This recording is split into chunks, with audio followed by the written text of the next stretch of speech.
Hello students, how are you all?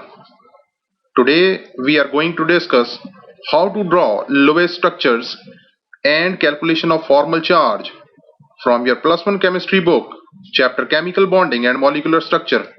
This is the third video from this chapter. Our next topic is rules for writing Lewis structures. The following steps are used for writing the Lewis structures. So here is step number 1. Calculate the total number of electrons that are required for writing the structure by adding the valence electrons of the combining atoms. ਸਾਰੇ ਹੀ ਕੰਬਾਈਨਿੰਗ atoms ਦੇ wellness ਇਲੈਕਟ੍ਰੌਨਸ ਨੂੰ add ਕਰਕੇ total number of ਇਲੈਕਟ੍ਰੌਨਸ calculate ਕਰ ਲਏ ਜਾਂਦੇ ਹਨ. Next step is, for anions each negative charge means addition of an electron to the valence electrons, and for cations each positive charge means subtraction of one electron from the valence electrons.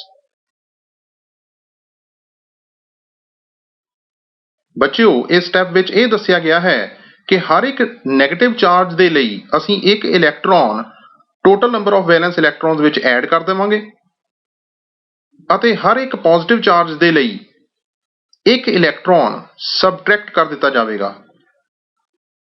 Step number 3. Knowing the chemical symbols of the combining atoms, draw the skeletal structure of the compound. Distribute the total number of electrons as bonding electrons between the atoms in proportional to the total bonds.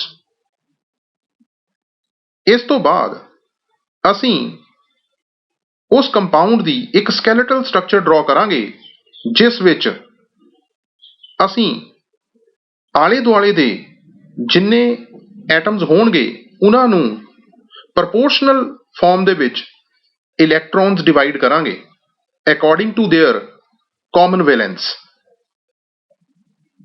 Fourth step is, in general, the least electronegative atom occupies a central position in the molecule. Hydrogen and fluorine generally occupy the terminal position. ਬੱਚਿਓ ਆਮ ਤੌਰ ਤੇ ਜਿਸ atom ਦੀ ਇਲੈਕਟ੍ਰੋਨੈਗੇਟਿਵਿਟੀ ਘੱਟ ਹੁੰਦੀ ਹੈ ਜਾਂ ਜਿਸ atom ਦਾ size large ਹੁੰਦਾ ਹੈ ਉਸ ਐਟਮ ਨੂੰ ਸੈਂਟਰਲ ਪੋਜੀਸ਼ਨ ਦਿੱਤੀ ਜਾਂਦੀ ਹੈ. ਹਾਈਡਰੋਜਨ ਤੇ ਫਲੋਰੀਨ ਨੂੰ ਹਮੇਸ਼ਾ ਟਰਮੀਨਲ ਪੋਜੀਸ਼ਨ ਤੇ ਰੱਖਿਆ ਜਾਂਦਾ ਹੈ. Step number 5. After distributing the shared pair of electrons for single bonds, the remaining electrons are used either for multiple bonds or they constitute lone pair of electrons. The basic requirement is that each bonded atom gets an octet of electrons. ਬੱਚਿਓ single bond ਨੂੰ electron pair distribute ਕਰਨ ਤੋਂ ਬਾਅਦ ਦੇ ਵਿੱਚ ਜਿਹੜੇ ਇਲੈਕਟ੍ਰੌਨਸ ਬਚਦੇ ਹਨ ਉਹਨਾਂ ਨੂੰ ਜਾਂ ਤਾਂ ਮਲਟੀਪਲ ਬੌਂਡਸ ਬਣਾਉਣ ਦੇ ਲਈ ਯੂਜ਼ ਕੀਤਾ ਜਾ ਸਕਦਾ ਹੈ ਜਾਂ ਲੋਨ ਪੇਅਰ ਆਫ ਇਲੈਕਟ੍ਰੌਨਸ ਦੇ ਲਈ ਯੂਜ਼ ਕਰ ਸਕਦੇ ਹਾਂ.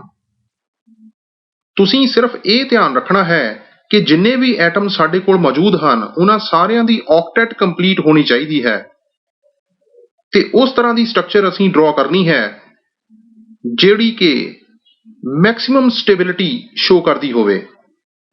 ਇਸ ਲਈ ਤੁਹਾਨੂੰ ਸਾਰੇ ਹੀ ਐਟਮਸ ਦੀ ਕਾਮਨ ਵੈਲੈਂਸ ਦਿਮਾਗ ਦੇ ਵਿੱਚ ਹੋਣੀ ਚਾਹੀਦੀ ਹੈ.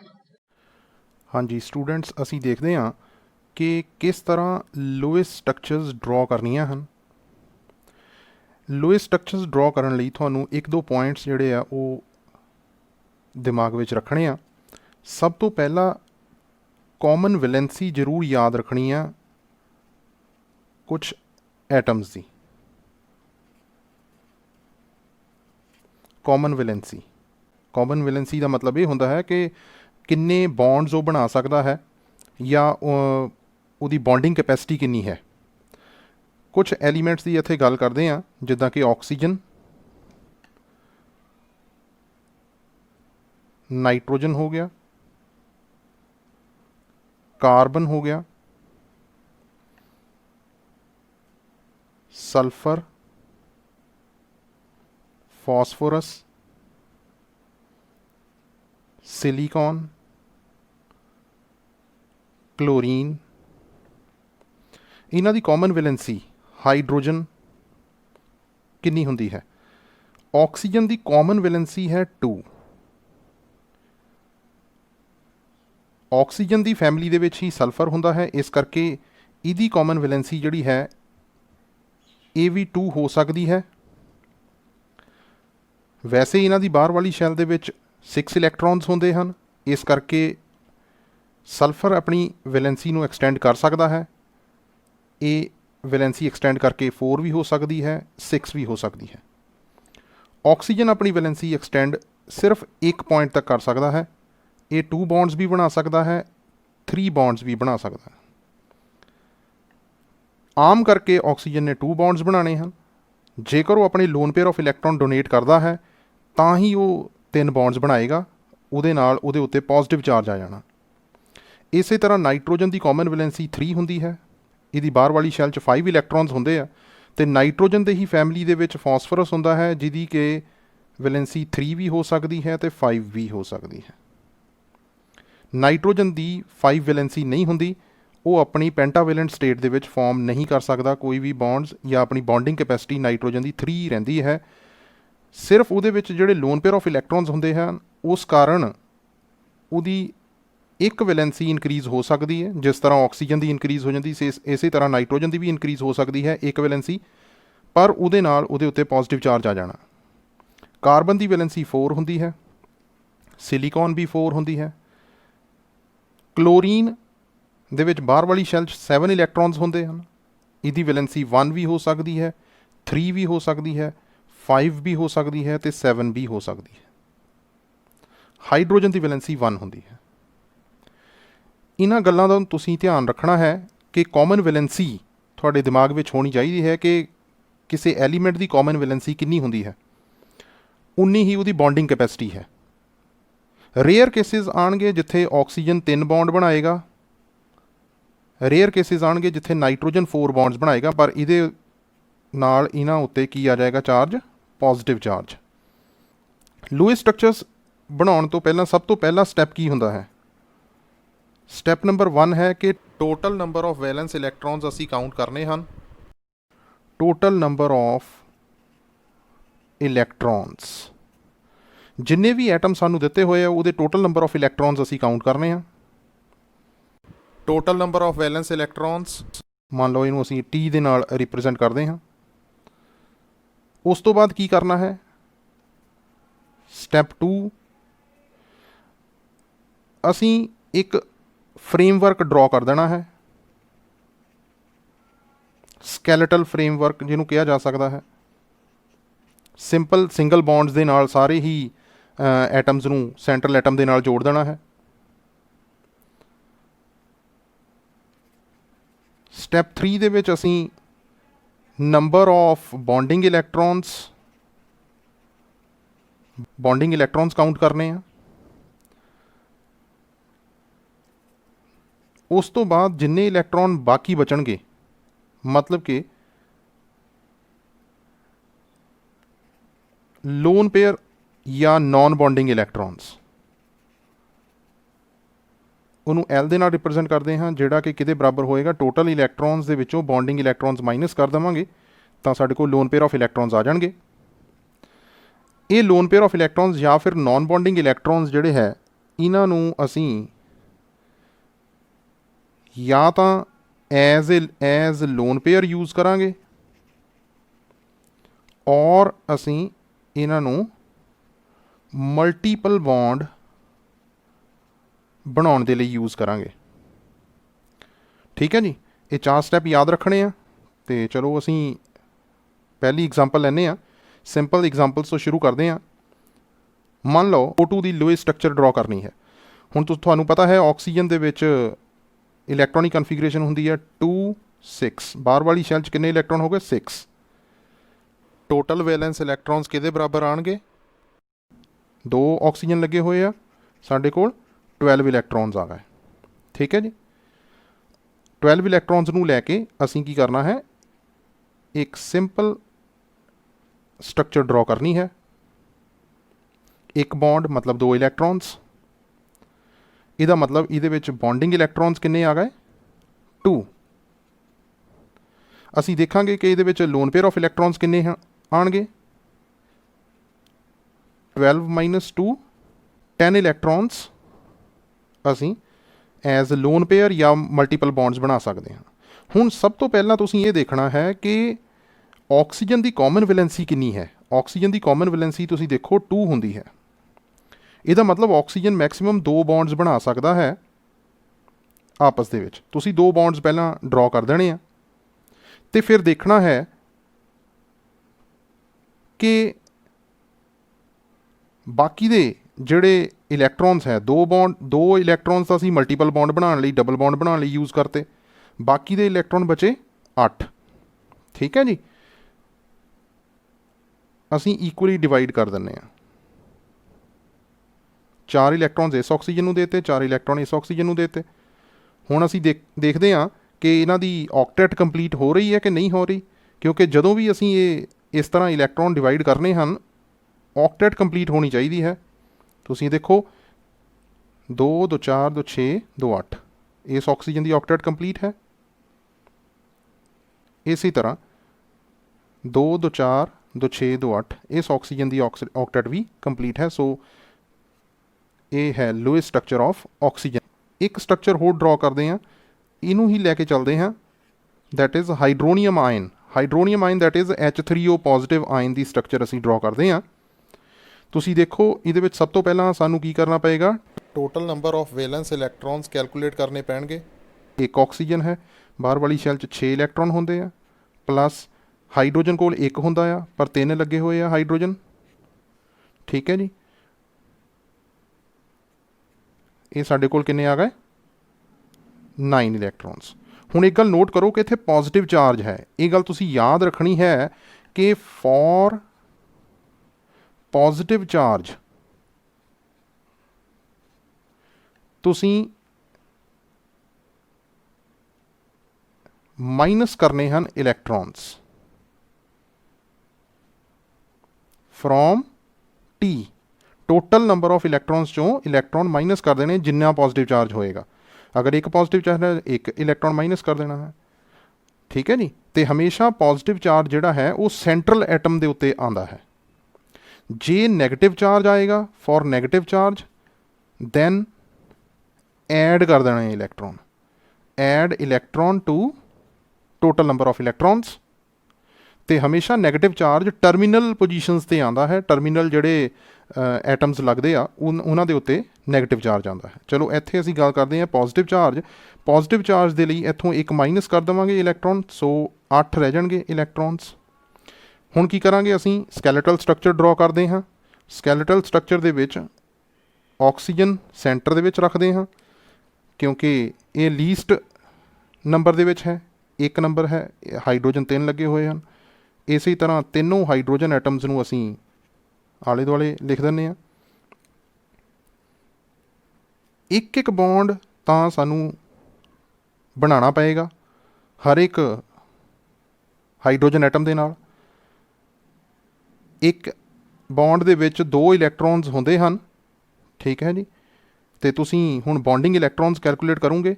ਇੱਥੇ ਬੌਂਡਿੰਗ ਇਲੈਕਟ੍ਰੋਨਸ ਕਿੰਨੇ ਆ ਗਏ 2 2 4 2 6। ਸੋ ਲੋਨ ਪੇਅਰ ਕਿੰਨੇ ਬਚਣਗੇ 8 ਮਾਈਨਸ 6 ਬਰਾਬਰ 2। 2 ਇਲੈਕਟ੍ਰੋਨ ਸਾਡੇ ਕੋਲ ਬਚ ਰਹੇ ਆ ਹਜੇ। ਹੁਣ ਦੇਖਦੇ ਹਾਂ ਅਸੀਂ ਇਹਨਾਂ ਦੀ ਵੈਲੈਂਸੀ ਔਰ ਆਕਟੇਟ ਕੰਪਲੀਟ ਹੈ। ਹਾਈਡਰੋਜਨ ਕਿਉਂਕਿ ਬਾਹਰ ਵਾਲੀ ਸ਼ੈਲ 1s2 ਹੀ ਹੁੰਦੀ ਹੈ, ਇਹਦਾ ਡਿਊਪਲੇਟ ਕੰਪਲੀਟ ਹੁੰਦਾ ਹੈ, ਇਹਦੀ ਡਿਊਪਲੇਟ ਕੰਪਲੀਟ ਹੈ। ਇਸ ਹਾਈਡਰੋਜਨ ਦੀ ਵੀ ਡਿਊਪਲੇਟ ਕੰਪਲੀਟ ਹੈ, ਇਸ ਹਾਈਡਰੋਜਨ ਦੀ ਵੀ ਡਿਊਪਲੇਟ ਕੰਪਲੀਟ ਹੈ।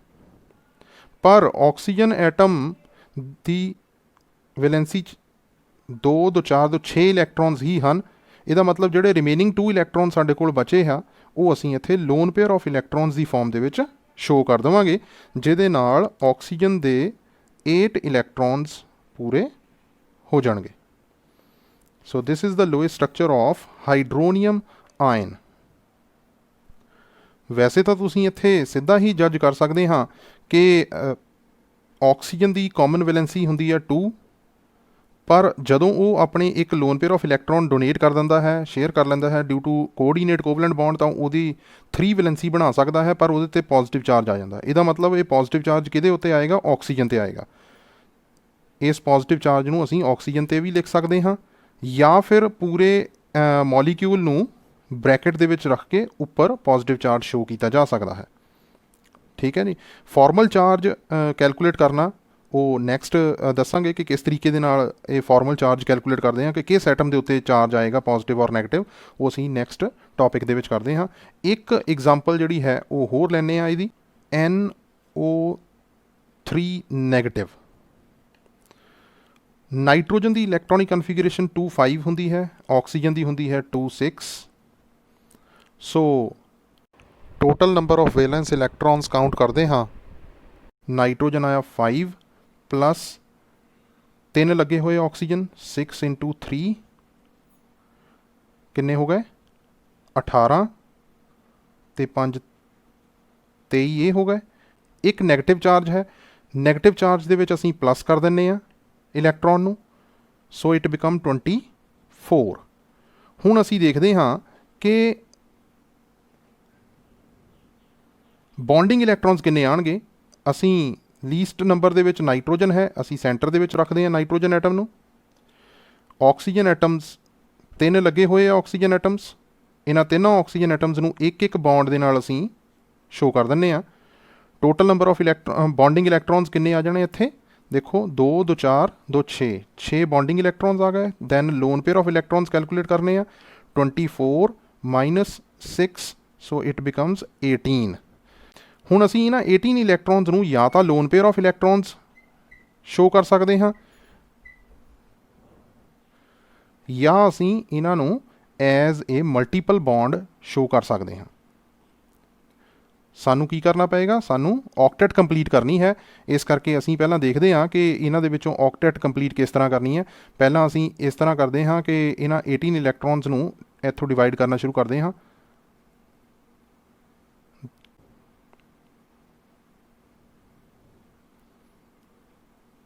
6 + 4 10,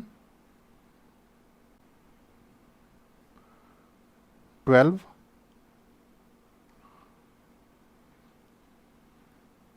18। ਇਸ ਤਰ੍ਹਾਂ ਤੁਸੀਂ ਇਹਦੀ ਇਹ 18 ਇਲੈਕਟ੍ਰॉन्स ਡਿਵਾਈਡ ਕਰ 6 ਇੱਧਰ ਕਰਤੇ, 6 ਇਸ ਤਰ੍ਹਾਂ, 6 ਇਹਦੇ ਉੱਤੇ ਕਰਤੇ, 18 ਇਲੈਕਟ੍ਰॉन्स ਅਸੀਂ ਡਿਵਾਈਡ ਕਰਤੇ। ਪਰ ਹੁਣ ਤੁਸੀਂ ਇਹ ਦੇਖਣਾ ਹੈ ਕਿ ਕੀ ਸਾਰਿਆਂ ਦੀ ਆਕਟੈਟ ਕੰਪਲੀਟ ਹੈ। ਸਾਰੇ ਹੀ ਆਕਸੀਜਨ ਐਟਮਸ ਦੀ ਆਕਟੈਟ ਕੰਪਲੀਟ ਹੈ, ਪਰ ਨਾਈਟ੍ਰੋਜਨ ਐਟਮ ਜਿਹੜਾ ਕਿ ਸੈਂਟਰਲ ਐਟਮ ਹੈ ਇਹਦੀ ਆਕਟੈਟ ਕੰਪਲੀਟ ਨਹੀਂ ਹੈ। ਇਹਦੇ ਵਿੱਚ ਸਿਰਫ 2 2 4 2 6 ਇਲੈਕਟ੍ਰॉन्स ਹਨ। ਅਸੀਂ ਇਸ ਤਰ੍ਹਾਂ ਬਣਾ ਸਕਦੇ ਹਾਂ ਕਿ ਨਾਈਟ੍ਰੋਜਨ ਐਟਮ, ਆਕਸੀਜਨ ਐਟਮਸ,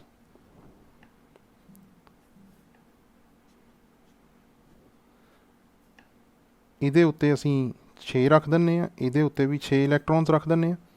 ਪਰ ਇਹਦੇ ਵਿੱਚ ਅਸੀਂ ਕੀ ਕਰਦੇ ਹਾਂ, 2 ਇਲੈਕਟ੍ਰॉन्स ਨੂੰ ਬੌਂਡਿੰਗ ਦੇ ਵਿੱਚ ਸ਼ੋ ਕਰ ਦਿੰਦੇ ਹਾਂ, ਕਿਉਂਕਿ ਅਸੀਂ ਇਹ ਕਿਹਾ ਸੀਗਾ ਕਿ ਜਿਹੜੇ ਨਾਨ ਬੌਂਡਿੰਗ ਇਲੈਕਟ੍ਰॉन्स ਹੋਣਗੇ ਜਾਂ ਤਾਂ ਲੋਨ ਪੇਅਰ ਵੀ ਰਹਿ ਸਕਦੇ ਆ ਜਾਂ ਫਿਰ ਉਹ ਬੌਂਡ ਵੀ ਬਣਾ ਸਕਦੇ, ਮਲਟੀਪਲ ਬੌਂਡ ਬਣਾ ਸਕਦੇ। ਇੱਥੇ ਮਲਟੀਪਲ ਬੌਂਡ ਸ਼ੋ ਕਰ ਦਿੰਦੇ ਆ ਨਾਈਟ੍ਰੋਜਨ ਦੇ ਨਾਲ। ਪਰ ਤੁਸੀਂ ਯਾਦ ਰੱਖਣਾ ਹਮੇਸ਼ਾ ਕਿ ਨਾਈਟ੍ਰੋਜਨ ਦੀ ਕਾਮਨ ਵੈਲੈਂਸੀ ਸੀ 3, ਉਹ 3 ਬੌਂਡਸ ਬਣਾ ਸਕਦਾ ਸੀ, ਪਰ ਉਹਦੇ ਕੋਲ ਲੋਨ ਪੇਅਰ ਆਫ ਇਲੈਕਟ੍ਰॉन्स ਹੋਣ ਦੇ ਕਾਰਨ ਉਹ ਆਪਣੀ ਵੈਲੈਂਸੀ ਨੂੰ ਇੱਕ ਐਕਸਟੈਂਡ ਕਰ ਸਕਦਾ ਹੈ, ਪਰ ਉਸ 'ਤੇ ਕੀ ਆ ਜਾਏਗਾ, ਪੋਜ਼ਿਟਿਵ ਚਾਰਜ। ਇਹਦਾ ਮਤਲਬ ਇਹ ਹੈ ਕਿ ਇੱਥੇ ਨਾਈਟ੍ਰੋਜਨ ਦੇ ਕੋਲ ਕੀ ਆ ਜਾਏਗਾ, ਪੋਜ਼ਿਟਿਵ ਚਾਰਜ ਆ ਜਾਏਗਾ। ਅਗਰ ਦੇਖਿਆ ਜਾਵੇ ਤਾਂ ਇੱਥੇ ਨਾਈਟ੍ਰੋਜਨ ਕੋ ਪੋਜ਼ਿਟਿਵ ਚਾਰਜ ਆਏਗਾ, ਬਿਕੋਜ਼ ਉਹਨੇ ਆਪਣੀ ਵੈਲੈਂਸੀ ਤੋਂ ਜ਼ਿਆਦਾ ਬੌਂਡਸ ਬਣਾਏ ਹਨ। ਕਲੀਅਰ ਹੈ। ਹੁਣ ਤੁਸੀਂ ਇਹ ਦੇਖੋ ਕਿ ਸਾਡੇ ਕੋਲ ਇਸ ਆਕਸੀਜਨ 'ਤੇ 6 ਇਲੈਕਟ੍ਰॉन्स ਹਨ, ਇਹਦੀ ਵੀ ਆਕਟੈਟ ਕੰਪਲੀਟ ਹੈ। ਇਹਦੇ ਵੀ 6 ਇਲੈਕਟ੍ਰॉन ਤੇ +2 ਆ, ਇਹਦੀ ਵੀ ਆਕਟੈਟ ਕੰਪਲੀਟ ਹੈ। ਇੱਧਰ ਦੇਖੋ 2 2 4 2 6 2 8, ਇਹਦੀ ਵੀ ਆਕਟੈਟ ਕੰਪਲੀਟ ਹੈ। ਤੇ ਇਸੇ ਤਰ੍ਹਾਂ ਨਾਈਟ੍ਰੋਜਨ ਦੇ ਕੋਲ ਵੀ 2 2 4 2 6 2 8 ਆਕਟੈਟ ਕੰਪਲੀਟ ਹੈ। ਇਹਦਾ ਮਤਲਬ ਦਿਸ is the possible lowest structure of NO3 negative. ਹੁਣ ਇਹਦੇ ਵਿੱਚ ਤੁਸੀਂ ਦੇਖੋ ਇੱਥੇ ਇੱਕ ਨੈਗੇਟਿਵ ਚਾਰਜ ਹੈ। ਹੁਣ ਅਸੀਂ ਨੈਗੇਟਿਵ ਚਾਰਜ ਕਿੱਦਾਂ ਕੈਲਕੂਲੇਟ ਕਰੀਦਾ ਹੈ ਕਿਸੇ ਵੀ ਐਲੀਮੈਂਟ ਦੇ ਉੱਪਰ। ਦੇਖੋ ਇੱਕ ਤਾਂ ਸਿੰਪਲ ਥੋੜ੍ਹੀ ਜਿਹੀ ਗੱਲ ਤੁਸੀਂ ਯਾਦ ਰੱਖਣੀ ਹੈ ਕਿ ਅਗਰ ਕੋਈ ਆਪਣੀ ਵੈਲੈਂਸੀ ਤੋਂ ਜ਼ਿਆਦਾ ਬੌਂਡ ਬਣਾਏਗਾ ਦੈਨ ਉਹਦੇ 'ਤੇ ਪੋਜ਼ਿਟਿਵ ਚਾਰਜ ਆ ਜਾਂਦਾ ਆ। ਜਿੱਦਾਂ ਕਿ ਨਾਈਟ੍ਰੋਜਨ ਅਗਰ 4 ਬਣਾਉਂਦਾ ਤਾਂ ਉਹਦੇ 'ਤੇ ਪੋਜ਼ਿਟਿਵ ਚਾਰਜ ਆ ਜਾਂਦਾ ਹੈ। ਠੀਕ ਹੈ ਜੀ, ਮੈਕਸਿਮਮ ਵੈਲੈਂਸੀ ਤੋਂ ਜ਼ਿਆਦਾ ਨਹੀਂ। ਜਿੱਦਾਂ ਮੰਨ ਲਓ ਜੇ ਸਲਫਰ ਆ ਤਾਂ 6 ਉਹਦੀ ਮੈਕਸਿਮਮ ਵੈਲੈਂਸੀ ਹੈ, ਉਹ ਇਸ ਤੋਂ ਐਕਸਟੈਂਡ ਕਰ ਹੀ ਨਹੀਂ ਸਕਦਾ ਕਿਉਂਕਿ ਇਹਦੇ ਕੋਲ ਤਾਂ 6 ਹੀ ਵੈਲੈਂਸ ਇਲੈਕਟ੍ਰॉन्स ਆ, 6 ਤੋਂ ਵੱਧ ਤਾਂ ਹੋ ਹੀ ਨਹੀਂ ਸਕਦੇ। ਠੀਕ ਹੈ ਜੀ, ਕਿਸੇ ਕਿਸੇ ਕੇਸ 'ਚ ਹੋਏਗਾ। ਨਾਈਟ੍ਰੋਜਨ ਅਗਰ ਆਪਣਾ 3 ਬੌਂਡਸ ਤੋਂ ਵੱਧ ਬੌਂਡ ਬਣਾਉਂਦਾ ਹੈ ਦੈਨ ਉਹਦੇ 'ਤੇ ਪੋਜ਼ਿਟਿਵ ਚਾਰਜ ਆ ਜਾਂਦਾ ਆ। ਆਕਸੀਜਨ ਅਗਰ 2 ਤੋਂ ਜ਼ਿਆਦਾ ਬਣਾਉਂਦਾ ਹੈ ਤਾਂ ਉਹਦੇ 'ਤੇ ਪੋਜ਼ਿਟਿਵ ਚਾਰਜ ਆ ਜਾਂਦਾ ਹੈ। ਪਰ ਇੱਕ ਗੱਲ ਹੋਰ ਯਾਦ ਰੱਖੋ ਕਿ ਆਕਸੀਜਨ ਅਗਰ 2 ਦੀ ਜਗ੍ਹਾ 'ਤੇ 1 ਬੌਂਡ ਬਣਾਉਂਦਾ ਹੈ ਦੈਨ ਉਹਦੇ 'ਤੇ ਨੈਗੇਟਿਵ ਚਾਰਜ ਆ ਜਾਂਦਾ ਉਸ ਆਕਸੀਜਨ 'ਤੇ। ਇਹ ਗੱਲ ਯਾਦ ਰੱਖਣੀ ਆ ਕਿ ਜਦੋਂ ਆਕਸੀਜਨ ਆਪਣੀ ਕਾਮਨ ਵੈਲੈਂਸੀ ਤੋਂ ਘੱਟ ਬੌਂਡ ਬਣਾ ਰਿਹਾ ਹੈ, ਲੈਸ ਦੈਨ ਕਾਮਨ ਵੈਲੈਂਸੀ ਤੋਂ ਬੌਂਡਿੰਗ ਕਰ ਰਿਹਾ ਹੈ, ਦੈਨ ਉਹਦੇ 'ਤੇ ਨੈਗੇਟਿਵ ਚਾਰਜ ਆਏਗਾ। ਤੇ ਸਾਨੂੰ ਇਹ ਪਤਾ ਹੈ ਨੈਗੇਟਿਵ ਚਾਰਜ ਹਮੇਸ਼ਾ ਟਰਮੀਨਲ ਪੋਜੀਸ਼ਨਸ 'ਤੇ ਰੱਖਣਾ ਹੈ, ਟਰਮੀਨਲ ਐਟਮਸ 'ਤੇ ਰੱਖਣਾ ਹੈ। ਹੁਣ ਇਹਦੇ ਕੋਲ ਵੀ ਆਕਸੀਜਨ ਨੇ 1 ਬੌਂਡ ਬਣਾਇਆ ਹੈ, ਇਹਦਾ ਮਤਲਬ ਇਹਦੇ 'ਤੇ ਵੀ ਇੱਕ ਨੈਗੇਟਿਵ ਚਾਰਜ ਹੋਏਗਾ। ਇਹਨੇ ਵੀ 1 ਬੌਂਡ ਬਣਾਇਆ ਹੈ, ਇਹਦੇ 'ਤੇ ਵੀ ਇੱਕ ਨੈਗੇਟਿਵ ਹੋਏਗਾ। ਹੁਣ ਤੁਸੀਂ ਦੇਖੋ ਇੱਥੇ ਤੁਹਾਨੂੰ 2 ਨੈਗੇਟਿਵ ਚਾਰਜ ਸ਼ੋ ਹੋ ਰਹੇ ਆ ਪਰ ਇੱਕ ਪੋਜ਼ਿਟਿਵ ਵੀ ਹੈ। ਇੱਕ ਪੋਜ਼ਿਟਿਵ ਇੱਕ ਨੈਗੇਟਿਵ ਕੈਂਸਲ ਆਊਟ ਹੋ ਗਿਆ, ਓਵਰਆਲ ਚਾਰਜ ਕਿੰਨਾ ਰਹਿ ਗਿਆ 1 ਨੈਗੇਟਿਵ। ਠੀਕ ਹੈ ਜੀ। So this is the possible Lewis structure of NO3 negative. ਬੱਚੋ ਇੱਕ ਲੂਇਸ ਸਟਰਕਚਰ ਹੋਰ ਡਰਾ ਕਰਦੇ ਹਾਂ ਜਿਹੜੀ ਕਿ ਹੈ SO4 2 ਨੈਗੇਟਿਵ ਆਇਨ ਦੀ। ਹੁਣ ਇਹਦੇ ਵਿੱਚ ਤੁਸੀਂ ਦੇਖੋ ਸਲਫਰ ਦੀ ਬਾਹਰ ਵਾਲੀ ਸ਼ੈਲ ਦੇ ਵਿੱਚ ਵੀ 6 ਇਲੈਕਟ੍ਰੋਨਸ ਹੁੰਦੇ ਆ ਤੇ ਆਕਸੀਜਨ ਦੇ ਵਿੱਚ ਵੀ 6 ਇਲੈਕਟ੍ਰੋਨਸ ਹੁੰਦੇ ਆ। ਸੋ ਟੋਟਲ ਇਲੈਕਟ੍ਰੋਨਸ ਅਸੀਂ ਕੈਲਕੂਲੇਟ ਕਰਾਂਗੇ 6 ਸਲਫਰ ਦੇ ਹੋ ਗਏ ਪਲੱਸ 6 ਆਕਸੀਜਨ 4 ਲੱਗੇ ਹੋਏ ਆ, ਇਟ ਬਿਕਮਸ 30 ਪਲੱਸ 2 ਇਲੈਕਟ੍ਰੋਨਸ ਕਿਉਂਕਿ 2 ਨੈਗੇਟਿਵ ਚਾਰਜ ਹੈ ਪਲੱਸ 2 ਇਲੈਕਟ੍ਰੋਨਸ ਹੋ ਗਿਆ, it becomes 32। Total wellness electrons ਆ ਗਏ 32। ਅਸੀਂ ਕੀ ਕਰਾਂਗੇ ਸਲਫਰ ਨੂੰ ਸੈਂਟਰ 'ਚ ਰੱਖਦੇ ਹਾਂ ਤੇ ਉਸ ਦੇ ਸਰਾਊਂਡਿੰਗ ਦੇ ਵਿੱਚ 4 ਆਕਸੀਜਨ ਐਟਮਸ ਲਗਾ ਕੇ ਇੱਕ ਇੱਕ ਬੌਂਡ ਦੇ ਨਾਲ ਸ਼ੋ ਕਰਦੇ ਹਾਂ। ਠੀਕ ਹੈ ਜੀ। ਤੇ ਨਾਲ ਦੇਖਦੇ ਹਾਂ ਕਿ ਬੌਂਡਿੰਗ ਇਲੈਕਟ੍ਰੋਨਸ ਕਿੰਨੇ ਆਏ। ਬੌਂਡਿੰਗ ਇਲੈਕਟ੍ਰੋਨਸ 2 2 4 2 6 2 8 8 ਇਲੈਕਟ੍ਰੋਨਸ ਬੌਂਡਿੰਗ ਆ ਗਏ। ਠੀਕ ਹੈ ਜੀ। ਹੁਣ ਲੋਨ ਪੇਅਰ ਆਫ ਇਲੈਕਟ੍ਰੋਨਸ ਕਿੰਨੇ ਹੋ ਗਏ 32 ਮਾਈਨਸ 8 ਇਟ ਬਿਕਮਸ 24। ਅਸੀਂ ਕੀ ਕਰਾਂਗੇ ਸਾਰੇ ਹੀ ਆਕਸੀਜਨ ਐਟਮਸ ਨੂੰ 6 ਇਲੈਕਟ੍ਰੋਨਸ ਡਿਵਾਈਡ ਕਰ ਦੇਵਾਂਗੇ ਤੇ ਸਾਡੇ ਕੋਲ 24 ਜਿਹੜੇ ਇਲੈਕਟ੍ਰੋਨਸ ਹੈਗੇ ਆ ਉਹ ਡਿਸਟਰੀਬਿਊਟ ਹੋ ਜਾਣਗੇ। ਸਾਰਿਆਂ ਦੀ ਆਕਟੇਟ ਕੰਪਲੀਟ ਹੈ। ਆਕਸੀਜਨ ਸਾਰੇ ਆਕਸੀਜਨ ਐਟਮਸ ਦੇ 8 ਇਲੈਕਟ੍ਰੋਨਸ ਕੰਪਲੀਟ ਹਨ ਤੇ ਸਲਫਰ ਦੇ ਵੀ 8 ਇਲੈਕਟ੍ਰੋਨਸ ਕੰਪਲੀਟ ਹਨ। So it is the possible structure Louis structure. ਇਸੇ ਤਰ੍ਹਾਂ ਅਸੀਂ ਹੋਰ ਵੀ ਸਟਰਕਚਰਸ ਡਰਾ ਕਰ ਸਕਦੇ ਹਾਂ। ਜਿਸ ਤਰ੍ਹਾਂ ਮੰਨ ਲਓ ਅਸੀਂ CO2 ਦੀ ਡਰਾ ਕਰਨੀ ਹੈ। ਸਿੰਪਲ ਜੀ ਕਾਰਬਨ ਹੈ, ਬਾਹਰ ਵਾਲੀ ਸ਼ੈਲ 'ਚ ਇਲੈਕਟ੍ਰੋਨ ਹੁੰਦੇ ਆ 4, ਆਕਸੀਜਨ ਦੇ ਵਿੱਚ ਹੁੰਦੇ ਆ 6। ਸੋ ਟੋਟਲ ਵੈਲੈਂਸ ਇਲੈਕਟ੍ਰੋਨਸ ਕਿੰਨੇ ਹੋ ਗਏ 4 ਪਲੱਸ 6 ਇੰਟੂ 2 ਇਟ ਬਿਕਮਸ 16। ਅਸੀਂ ਕਾਰਬਨ ਨੂੰ ਰੱਖਾਂਗੇ ਸੈਂਟਰ ਦੇ ਵਿੱਚ ਤੇ ਆਕਸੀਜਨ ਐਟਮਸ ਨੂੰ ਸਾਈਡ ਤੇ ਕਿਉਂਕਿ ਲੈਸ ਨੰਬਰ ਦੇ ਵਿੱਚ ਕਾਰਬਨ ਹੈ ਜਾਂ ਫਿਰ ਕਾਰਬਨ ਦੀ ਅਸੀਂ ਕਹਿ ਸਕਦੇ ਹਾਂ ਕਿ ਇਲੈਕਟ੍ਰੋਨ ਐਕਟੀਵਿਟੀ ਘੱਟ ਹੈ। ਜਿਹੜਾ ਐਟਮ ਦੀ ਇਲੈਕਟ੍ਰੋਨ ਐਕਟੀਵਿਟੀ ਲੈਸ ਹੁੰਦੀ ਹੈ ਉਹਨੂੰ ਸੈਂਟਰ 'ਚ ਰੱਖ ਦਿੰਦੇ ਹਾਂ। ਹੁਣ ਅਸੀਂ ਦੇਖਦੇ ਹਾਂ ਬੌਂਡਿੰਗ ਇਲੈਕਟ੍ਰੋਨਸ। ਬੌਂਡਿੰਗ ਇਲੈਕਟ੍ਰੋਨਸ 2 ਤੇ 2 4 ਇਹ ਸਾਡੇ ਕੋਲ ਆ ਗਏ 4। ਤੋ ਲੋਨ ਪੇਅਰ ਕਿੰਨੇ ਆ ਗਏ 16 ਮਾਈਨਸ 4 ਦੈਟ ਇਜ਼ 12। ਠੀਕ ਹੈ ਜੀ। ਸੋ 12 ਇਲੈਕਟ੍ਰੋਨ ਅਸੀਂ ਡਿਸਟਰੀਬਿਊਟ ਕਰਨੇ ਆ। 6 ਅਸੀਂ ਇੱਥੇ ਡਿਸਟਰੀਬਿਊਟ ਕਰ ਦਿੰਦੇ ਹਾਂ, 6 ਇਸ ਤਰ੍ਹਾਂ ਕਰ ਦਿੰਦੇ 12 ਇਲੈਕਟ੍ਰੋਨਸ ਹੋ ਗਏ। ਹੁਣ ਪਰ ਇੱਕ ਗੱਲ ਨੋਟ ਕਰੋ ਕਿ ਆਕਸੀਜਨ ਐਟਮਸ ਦਾ ਤਾਂ ਆਕਟੇਟ ਕੰਪਲੀਟ ਹੈ ਪਰ ਕਾਰਬਨ ਦਾ ਆਕਟੇਟ ਕੰਪਲੀਟ ਨਹੀਂ ਹੈ। ਕਾਰਬਨ ਦੇ ਕੋਲ ਸਿਰਫ 2 ਤੇ 2 4 ਇਲੈਕਟ੍ਰੋਨਸ ਹੀ ਹਨ ਪਰ ਅਸੀਂ ਕਾਰਬਨ ਦਾ ਆਕਟੇਟ ਕੰਪਲੀਟ ਕਰਨਾ ਹੈ। ਇਸ ਕਰਕੇ ਇਹਦੀ ਪੋਸੀਬਲ ਸਟਰਕਚਰ ਜਿਹੜੀ ਹੈ ਉਹ ਕਿਸ ਤਰ੍ਹਾਂ ਹੋਏਗੀ ਕਾਰਬਨ ਸੈਂਟਰ 'ਚ ਲੱਗੇਗਾ। ਠੀਕ ਹੈ ਜੀ। ਆਕਸੀਜਨ ਐਟਮਸ ਸਾਈਡ ਤੇ ਹੋਣਗੇ ਬਜਾਏ ਕਿ ਇੱਕ ਇੱਕ ਬੌਂਡ ਦੇ ਆਕਸੀਜਨ ਡਬਲ ਬੌਂਡ ਫਾਰਮ ਕਰੇਗਾ। ਮਤਲਬ ਕਿ ਇਹਨਾਂ 12 ਇਲੈਕਟ੍ਰੋਨਸ ਦੇ ਵਿੱਚੋਂ 2 ਇਲੈਕਟ੍ਰੋਨ ਇੱਧਰ ਤੇ 2 ਇਲੈਕਟ੍ਰੋਨ ਇੱਧਰ ਬੌਂਡ ਬਣਾਉਣਗੇ। ਕੁੱਲ ਮਿਲਾ ਕੇ ਇਲੈਕਟ੍ਰੋਨਸ ਕਿੰਨੇ ਬਚ ਗਏ 8 ਇਲੈਕਟ੍ਰੋਨਸ ਜਿਹੜੇ ਹੈ ਉਹ ਫਿਰ ਐਜ਼ ਲੋਨ ਪੇਅਰ ਪ੍ਰੈਜ਼ੈਂਟ ਹੋਣਗੇ। ਹੁਣ ਤੁਸੀਂ ਦੇਖੋ 2 2 4 2 6 2 8 ਇਸ ਆਕਸੀਜਨ ਦੀ ਆਕਟੇਟ ਵੀ ਕੰਪਲੀਟ ਹੈ। 2 2 4 2 6 2 8 ਇਸ ਆਕਸੀਜਨ ਦੀ ਵੀ ਆਕਟੇਟ ਕੰਪਲੀਟ ਹੈ ਤੇ ਸੈਂਟਰ ਦੇ ਵਿੱਚ ਜਿਹੜਾ ਕਾਰਬਨ ਹੈ ਉਹਦੀ ਆਕਟੇਟ ਵੀ ਕੰਪਲੀਟ ਹੈ। So this is the possible lowest structure of carbon dioxide. ਇਹਨੂੰ ਅਸੀਂ ਕੈਂਸਲ ਕਰ ਦਿੰਦੇ ਹਾਂ। ਕਲੀਅਰ ਹੈ? Now let's study how to calculate formal charge. It is defined as the difference between the number of valence electrons in an isolated or free atom and the number of electrons assigned to that atom in a Lewis structure. Thus, formal charge is equal to number of valence electrons in the atom minus number of unpaired electrons minus 1 by 2 number of shared electrons. Or simply formal charge is equal to V minus L plus 1 by 2 S in bracket. Here V represents valence electrons, L represents unshared electrons or electrons present as lone pair, and S represents shared electrons or bonding electrons. The formal charges help to identify the lowest energy structure for a number of possible Lewis structures for a given molecule or ion. The lowest energy structure is the one which has lowest formal charge on the atoms. Next ਅਸੀਂ calculate ਕਰਦੇ ਹਾਂ formal charge.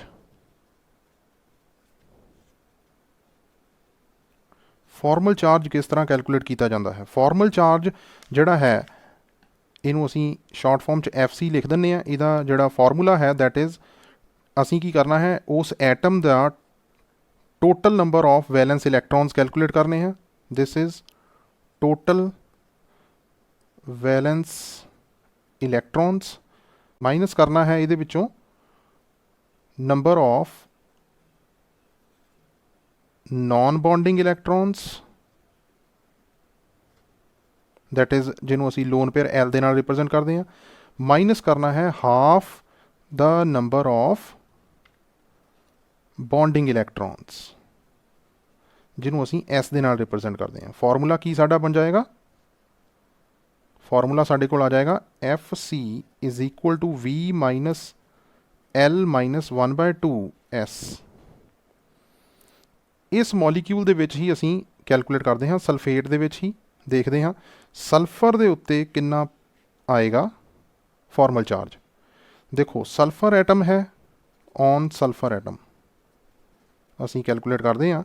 Sulphur atom ਦੇ ਵਿੱਚ formal charge calculate ਕਰਨ ਲਈ ਇਹਦੇ wellness ਇਲੈਕਟ੍ਰॉन्स ਕਿੰਨੇ ਹੁੰਦੇ ਆ? 6 ਮਾਈਨਸ ਲੋਨ ਪੇਅਰ ਸਲਫਰ ਤੇ ਕੋਈ ਨਹੀਂ ਹੈ, ਮਾਈਨਸ ਬੌਂਡਿੰਗ ਇਲੈਕਟ੍ਰॉन्स ਕਿੰਨੇ ਆ ਸਲਫਰ ਦੇ? 2 2 4 2 6 2 8 8 ਬੌਂਡਿੰਗ ਇਲੈਕਟ੍ਰॉन्स ਹੈ, 1 by 2 into 8, so it is 6 minus 4 plus 2 charge ਸਾਡੇ ਕੋਲ ਸਲਫਰ ਦੇ ਉੱਤੇ ਆਏਗਾ। ਸੋ ਇਹਦਾ ਮਤਲਬ ਇੱਥੇ ਕਿੰਨਾ ਚਾਰਜ ਹੈ? ਪਲੱਸ 2 ਚਾਰਜ ਹੈ। ਠੀਕ ਹੈ ਜੀ। ਇਸੇ ਤਰ੍ਹਾਂ ਅਸੀਂ ਆਕਸੀਜਨ ਐਟਮਸ ਨੂੰ ਡਿਵਾਈਡ ਕਰ ਦਿੰਦੇ ਹਾਂ। ਦੇਖੋ ਇਹਨੂੰ 1 ਲਿਖ ਲੈਂਦੇ ਹਾਂ, ਇਹਨੂੰ 2 ਲਿਖ ਲੈਂਦੇ ਹਾਂ, ਇਹਨੂੰ 3 ਲਿਖ ਲੈਂਦੇ ਹਾਂ, ਇਹਨੂੰ 4 ਲਿਖ ਦਿੰਦੇ ਹਾਂ। ਚਲੋ ਠੀਕ ਹੈ ਜੀ। ਔਨ ਆਕਸੀਜਨ ਐਟਮ 1 ਦੇਖੋ ਸਾਰੇ ਇੱਕੋ ਜਿਹੇ ਹੀ ਹੈ। ਮੈਂ ਇੱਕ ਨੂੰ ਕੈਲਕੂਲੇਟ ਕਰਕੇ ਦਿਖਾ ਦਿੰਦਾ ਤੁਹਾਨੂੰ, ਬਾਕੀਆਂ ਤੇ ਤੁਹਾਨੂੰ ਪਤਾ ਲੱਗ ਜਾਏਗਾ। ਫਾਰਮਲ ਚਾਰਜ ਕੈਲਕੂਲੇਟ ਕਰਦੇ ਹਾਂ। ਆਕਸੀਜਨ ਦੇ ਕੋਲ ਵੈਲੈਂਸ ਇਲੈਕਟ੍ਰॉन 6 ਮਾਈਨਸ ਲੋਨ ਪੇਅਰ ਕਿੰਨੇ ਆ? 2 2 4 2 6 6 ਇਲੈਕਟ੍ਰॉन ਲੋਨ ਪੇਅਰ ਹੈ, ਮਾਈਨਸ ਬੌਂਡਿੰਗ ਕਿੰਨੇ ਹੈ? 2 ਬੌਂਡਿੰਗ ਹੈ, 1 by 2 into 2 that is bonding ਇਲੈਕਟ੍ਰॉन्स 2। ਸੋ ਇਹ ਕੀ ਆ ਜਾਏਗਾ? 6 ਮਾਈਨਸ 6 0 ਮਾਈਨਸ 1, ਸਾਡੇ ਕੋਲ ਮਾਈਨਸ 1 ਚਾਰਜ ਆਏਗਾ ਹਰ ਇੱਕ ਆਕਸੀਜਨ ਦੇ ਉੱਤੇ। ਸਾਰੇ ਸੇਮ ਹੈ ਇਸ ਕਰਕੇ ਮਾਈਨਸ 1 ਚਾਰਜ। ਹੁਣ ਤੁਸੀਂ ਇੱਕ ਗੱਲ ਨੋਟ ਕਰੋ ਕਿ ਸਲਫੇਟ ਦੇ ਉੱਪਰ 2 ਨੈਗੇਟਿਵ ਚਾਰਜ ਸੀਗਾ। ਦੇਖੋ ਕਿਸ ਤਰ੍ਹਾਂ ਬਣਦਾ ਹੈ, 2 ਪੋਜ਼ੀਟਿਵ ਸਲਫਰ ਤੇ ਆ, 4 ਨੈਗੇਟਿਵ ਆਕਸੀਜਨ ਤੇ ਆ, 2 ਪੋਜ਼ੀਟਿਵ ਨੇ 2 ਨੈਗੇਟਿਵ ਨੂੰ ਕੈਂਸਲ ਕਰਤਾ ਤੇ 2 ਨੈਗੇਟਿਵ ਚਾਰਜ ਓਵਰਆਲ ਚਾਰਜ ਦੇ ਉੱਤੇ ਆ ਗਿਆ। That means this is the method to calculate the formal charge. ਇਸੇ ਤਰ੍ਹਾਂ ਤੁਸੀਂ ਫਾਰਮਲ ਚਾਰਜ ਕੈਲਕੂਲੇਟ ਕਰ ਸਕਦੇ ਹਾਂ ਇਸ carbon dioxide molecules. This is in case of sulphate, in case of CO2 calculate ਕਰ ਸਕਦੇ ਹਾਂ। ਦੇਖੋ ਕਾਰਬਨ ਦੇ ਉੱਤੇ ਔਨ ਕਾਰਬਨ ਐਟਮ ਦੇਖੋ ਕੈਲਕੂਲੇਟ ਕਰਦੇ ਹਾਂ ਫਾਰਮਲ ਚਾਰਜ ਕਾਰਬਨ ਦੇ ਵੈਲੈਂਸ ਇਲੈਕਟ੍ਰੋਨ 4 ਹੁੰਦੇ ਆ, ਲੋਨ ਪੇਅਰ ਆਫ ਇਲੈਕਟ੍ਰੋਨ 0 ਹੈ, ਬੌਂਡਿੰਗ 2 2 4 2 6 2 8 8 ਬੌਂਡਿੰਗ ਹੈ 1/2 ਇੰਟੂ 8, ਸੋ 4 - 4 0, ਸੋ ਕਾਰਬਨ ਤੇ 0 ਚਾਰਜ ਹੈ। ਇਸੇ ਤਰ੍ਹਾਂ ਔਨ ਆਕਸੀਜਨ ਐਟਮਸ, ਸਾਰੇ ਹੀ ਆਕਸੀਜਨ ਐਟਮਸ ਤੇ ਕੈਲਕੂਲੇਟ ਕਰ ਸਕਦੇ, ਇਹਨੂੰ 1 ਰੱਖ ਲਓ, ਇਹਨੂੰ 2 ਰੱਖ ਲਓ, ਦੋਨੋਂ ਵੈਸੇ ਸੇਮ ਆਕਸੀਜਨ ਐਟਮਸ ਹੈ। ਅਸੀਂ 1 ਦੇ ਉੱਤੇ ਦੇਖ ਲੈਂਦੇ ਹਾਂ ਕਿਸ ਤਰ੍ਹਾਂ ਚਾਰਜ ਹੋਏਗਾ। ਫਸਟ ਐਟਮ ਦੇ ਉੱਤੇ formal charge 6 valence electrons minus lone pair 2 2 4 minus 1/2 bonding ਕਿੰਨੇ 2 ਤੇ 2 4, it becomes 6 - 4 - 2 0, ਸੋ ਆਕਸੀਜਨ ਤੇ ਵੀ 0 ਚਾਰਜ, ਕੋਈ ਵੀ ਚਾਰਜ ਨਹੀਂ ਹੋਏਗਾ। ਇਸ ਤਰ੍ਹਾਂ ਅਸੀਂ ਫਾਰਮਲ ਚਾਰਜ ਕੈਲਕੂਲੇਟ ਕਰ ਸਕਦੇ ਹਾਂ। Students, I hope my videos will be helpful to understand the concepts and cover your syllabus in this pandemic. So if you like my videos, please subscribe my channel and click the bell icon for further updates. Thanks for watching.